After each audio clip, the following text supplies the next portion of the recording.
Ik ben Mark Maas, 42 jaar. En vorig jaar ben ik met behulp van het UWV vanuit de WW gestart met mijn bedrijf Reverse CX. Wil jij nou, net als Mark, een eigen bedrijf starten met behoud van een deel van je WW-uitkering?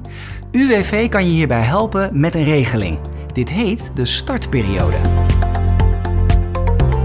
Je neemt eigenlijk een duik in koud water om te beginnen als ondernemer. En je gaat die onzekerheid aan. Ja, tegelijkertijd was daar dus ook een regeling voor die mij hielp om daar ook mee te starten. En daar heb ik met heel veel plezier gebruik van gemaakt.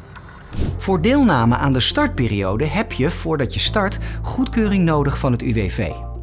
Je start met het volgen van een online training op werk.nl, waarin je leert welke keuzes je hebt met de bijbehorende voorwaarden en gevolgen voor je uitkering. Voordat je echt gaat starten, kun je voor de voorbereidingen een onderzoeksperiode krijgen. Tijdens de onderzoeksperiode ga je aan de slag met je ondernemingsplan en onderzoek je of je idee haalbaar is. Hier heb je maximaal 6 weken de tijd voor. Je hebt tijdens deze periode geen sollicitatieplicht. Tijdens de gehele onderzoeksperiode mag je nog geen klanten werven of reclame maken. Dus ook je website mag nog niet online. Kortom, bedrijfsactiviteiten zijn niet toegestaan. Toen stuitte ik dus op de regeling die het UWV daarvoor heeft met de startperiode. Ik kon ervoor kiezen om de onderzoeksperiode in feite over te slaan. Ik heb er wel voor gekozen om die eigenlijk volledig te benutten. Om goed stil te staan bij wat wil ik met mijn bedrijf gaan doen en hoe wil ik het aanpakken. En ook goed een plan te doordenken. En dat gaf me eigenlijk de zekerheid die ik in het begin kon krijgen om wat vet op de botten ook met mijn bedrijf op te bouwen. En een stukje begeleiding. Dus dat in de onderzoeksperiode, maar ook later in de startperiode van het UWV er iemand is die me de weg wijst en kan helpen om mij naar de juiste instanties zoals Kamer van Koophandel, maar ook andere instanties te wijzen. En ook me te wijzen op belangrijke zaken ten aanzien van regelgeving, maar ook gewoon het ondernemen zelf. Van hoe start je nou goed je onderneming op? En dat heeft mij wel heel erg geholpen om goed uit startblokken te komen. Na de onderzoeksperiode zijn er 3 manieren om met je eigen bedrijf te starten. Bij de eerste 2 behoud je een deel van je uitkering in overleg met het UWV. Als je voldoet aan alle voorwaarden, kun je gebruik maken van de startperiode.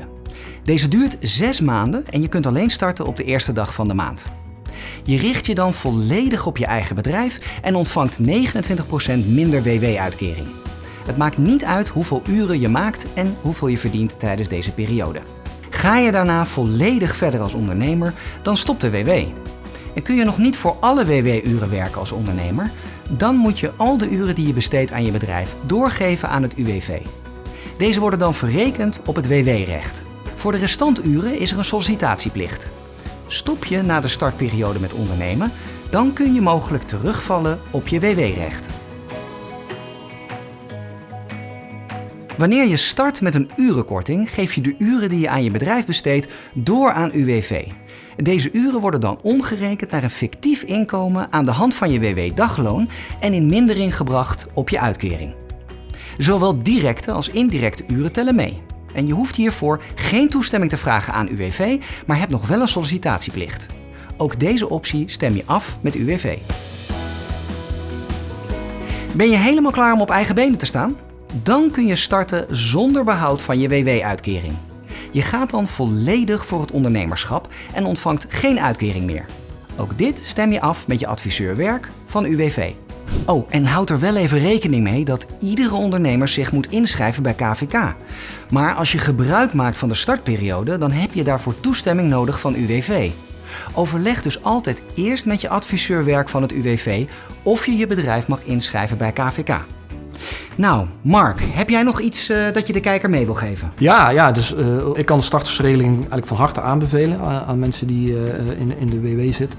Omdat het je eigenlijk de gelegenheid biedt om het ondernemerschap uit te proberen en altijd nog terug te kunnen. Maar dat je in ieder geval achteraf kan zeggen van ik heb het in ieder geval geprobeerd als je uiteindelijk niet doorgaat als ondernemer. Wil jij nou meer weten over het starten van je bedrijf vanuit de WW-uitkering?